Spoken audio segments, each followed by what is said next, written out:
Olá, bom dia para você, que este seja um dia de muitas bênçãos, de muitas conquistas, que a mão do Eterno esteja sobre a nossa vida no decorrer dessa manhã e todo dia.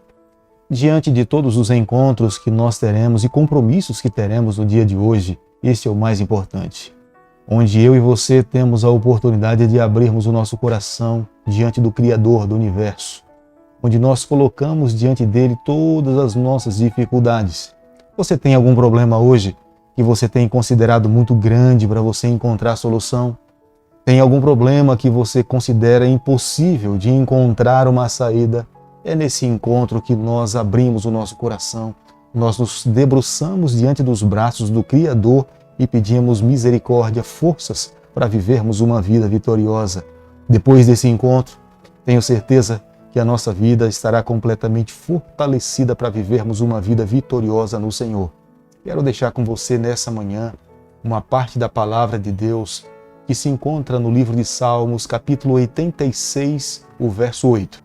Não há entre os deuses semelhante a ti, Senhor, e nada existe que se compare às tuas obras. Salmo capítulo 86, o verso 8. É a razão pela qual nessa manhã nós buscamos o Deus de Abraão, o Deus de Isaac, porque não há nenhum outro semelhante a Ele. Ele é grandioso, misericordioso, compassível e amável, ao ponto de vir aqui a esse mundo morrer por cada um de nós. Por isso que nessa manhã, mais uma vez, nós reconsagramos a nossa vida às suas mãos. Nós já desenvolvemos um hábito a cada manhã estudarmos um capítulo da palavra do Senhor. E nessa manhã quero convidar você a ter nas mãos a palavra de Deus no livro de Deuteronômio, capítulo 21, o verso 1 e o verso 2.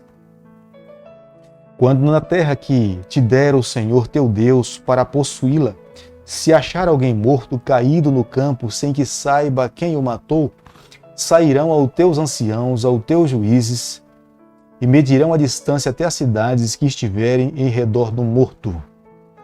No capítulo em análise nessa manhã, que é o capítulo 21 do livro de Deuteronômio, ao fazermos um estudo desse capítulo, nós chegamos à seguinte conclusão, que Deus tinha alguma preocupação ao permitir que o seu povo entrasse ali na terra de Canaã. A primeira delas é manter a célula da família como sendo a base da sociedade.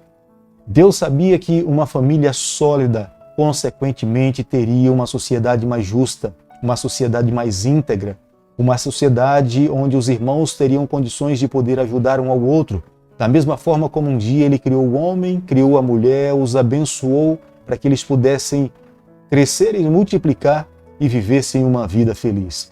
Mas havia uma segunda preocupação. Deus não tinha prazer que a violência se desenvolvesse no meio do seu povo. E no capítulo 21 do livro de Deuteronômio, o verso 1 e o verso 2, ele começa a determinar as diretrizes de como os juízes deveriam proceder diante de um assassinato. A cidade mais próxima, ela era considerada como sendo responsável. Os anciãos e os juízes deveriam ir até aquele corpo e ver a sua distância. E se ela de fato, a cidade estivesse mais próxima daquele corpo, eles deveriam fazer um ritual.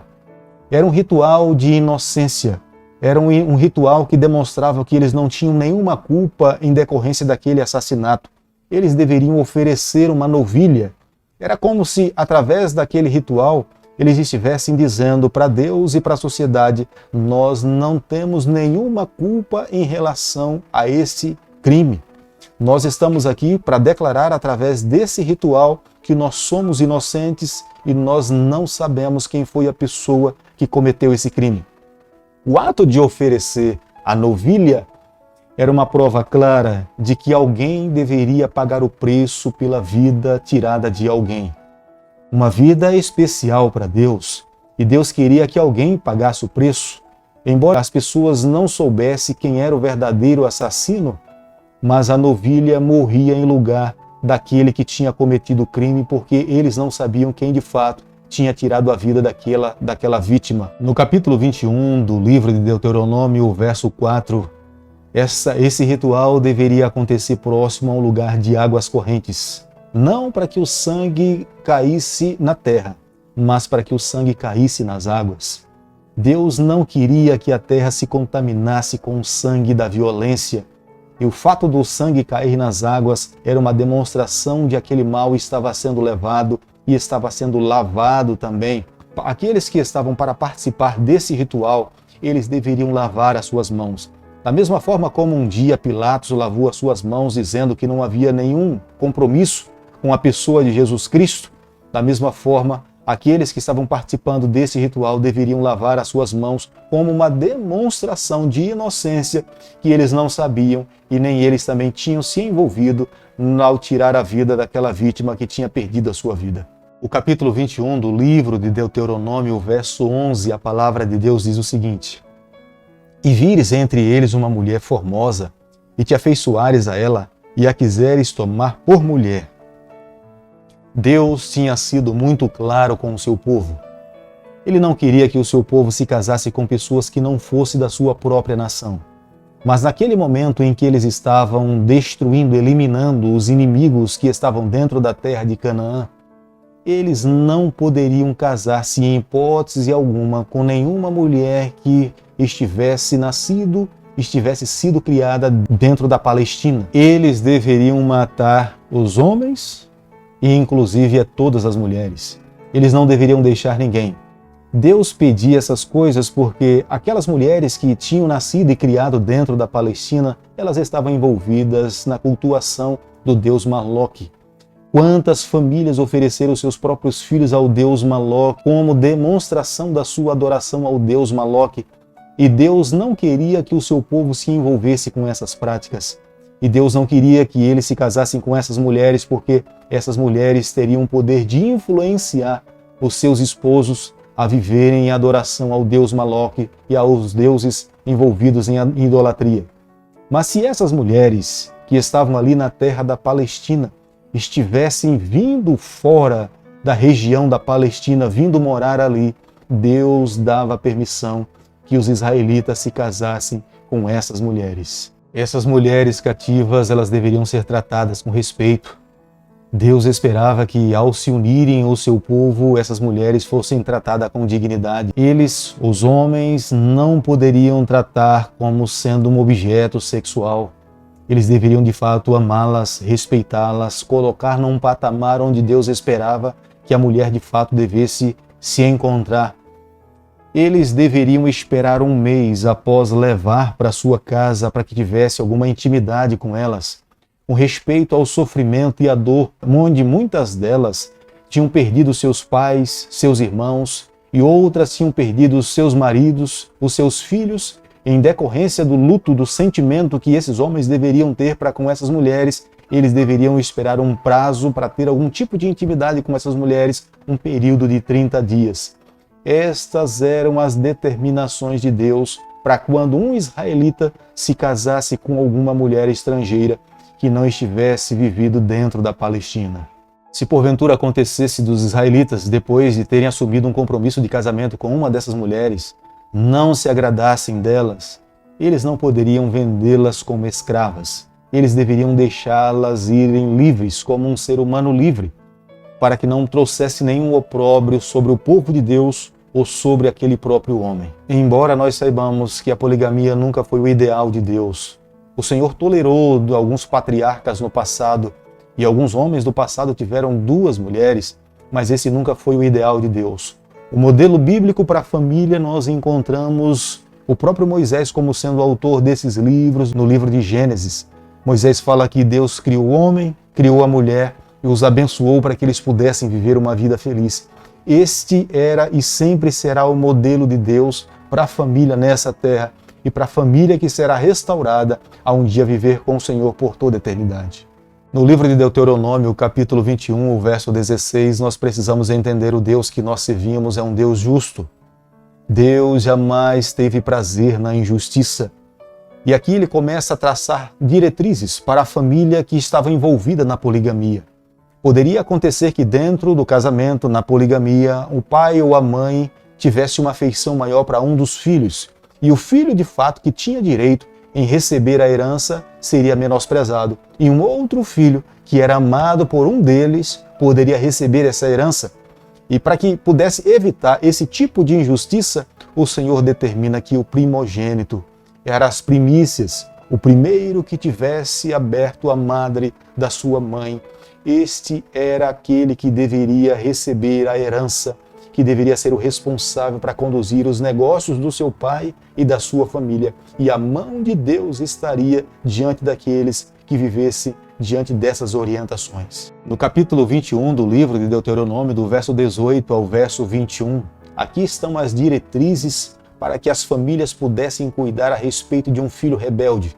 E não se tratava apenas de um ato esporádico na vida, mas aqui as orientações eram para aqueles que viviam na prática do erro e na desobediência. Os pais tinham o direito de levar esses filhos diante dos juízes e tirar a vida desses filhos, porque os pais representavam a Deus. E se esse filho era rebelde aos seus pais em desobediência, maltratando, trazendo o opróbrio para a sua própria família, os pais tinham nas mãos a responsabilidade de levar esse filho diante de um juiz para que pudesse determinar a morte daquele filho. Mas olhando para os registros do passado, para a arqueologia, não é possível encontrar nenhum episódio de nenhuma família que tivesse levado seus filhos para que pudesse tirar a vida dessa pessoa, dessa criança. Deuteronômio capítulo 21, verso 22, eu e você precisamos entender que o Deus que nós seguimos é um Deus de ordem. Ele não tem prazer na bagunça, na desordem. O desejo de Deus, de fato, é que seus filhos vivam em ordenança, em conformidade com as leis da sua cidade, com as leis do seu país. Se porventura, naquele período, um cidadão, um homem ou uma mulher se tornasse rebelde e ele quisesse viver uma vida dissoluta, contrária a todos os princípios de Deus ou os princípios da sociedade, os juízes daquele período, eles tinham nas mãos a autoridade para tirar a vida daquela pessoa. E a maneira pela qual eles determinavam a sentença era tirar a vida da pessoa e pendurar o corpo num madeiro. Era uma expressão de vergonha, era uma expressão de repúdio pela atitude daquela pessoa. Por isso que no Novo Testamento nós encontramos uma declaração com respeito à pessoa de Jesus Cristo. Maldito é aquele que é pendurado no madeiro. Da mesma forma como Jesus um dia foi crucificado numa cruz, alguém que tinha sido rebelde contra as verdades daquele período, ele deveria ser morto e pendurado no madeiro. Era uma declaração pública que a cidade, que o país estava completamente contrário à atitude daquela pessoa. O objetivo de Deus ao determinar essas orientações era para que pudesse colocar um freio na violência, um freio na desordem. Deus queria que a sociedade daquele período, que era o seu povo, pudesse representar o nome do nosso Salvador Jesus e eles pudessem viver de uma forma que agradasse aos seus irmãos e, acima de tudo, também agradassem a Deus. Querido amigo, ao chegarmos ao final do estudo do capítulo 21 nessa manhã, eu e você, nós não podemos nos esquecer, o Deus que nós seguimos é um Deus de ordem, é um Deus extremamente amável, ao ponto de oferecer o seu Filho para vir aqui esse mundo na cruz do Calvário e morrer por cada um de nós. Mas nós não podemos nos esquecer. O nosso Deus, ele não inocenta o culpado, como ele também não culpa o inocente. O Deus que nós servimos é um Deus que um dia vai voltar aqui a essa terra para buscar todas aquelas pessoas que tentaram colocar a sua vida em conformidade com as suas leis, que amaram a sua palavra, que amaram a pessoa do Criador, e a cada dia tem buscado com todas as suas forças para viver uma vida vitoriosa. Nessa manhã, eu e você, o que temos que fazer é abrir o nosso coração, é nos colocarmos nas mãos de Deus e permitirmos que Ele inunde a nossa vida e nos transforme por completo e nos dê a alegria e a graça de um dia nos encontrarmos com Ele para vivermos com Ele por toda a eternidade. Querido Pai, nas Tuas mãos nessa manhã nós nos colocamos, confessamos as nossas falhas, pedimos perdão pelos nossos erros. Por favor, Senhor, nos ajude a cada dia a fazermos a Tua vontade, nos dê a graça de um dia podermos nos encontrar contigo e vivermos para todos sempre. Esteja conosco no decorrer desse dia, é o nosso pedido e a nossa oração, e nós fazemos em nome de Jesus. Que o Senhor te abençoe e te guarde, que Ele faça resplandecer o seu rosto sobre você, que Ele tenha misericórdia de você, que sobre você nessa manhã Ele levante o seu rosto e conceda a sua paz em nome de Jesus. Amém.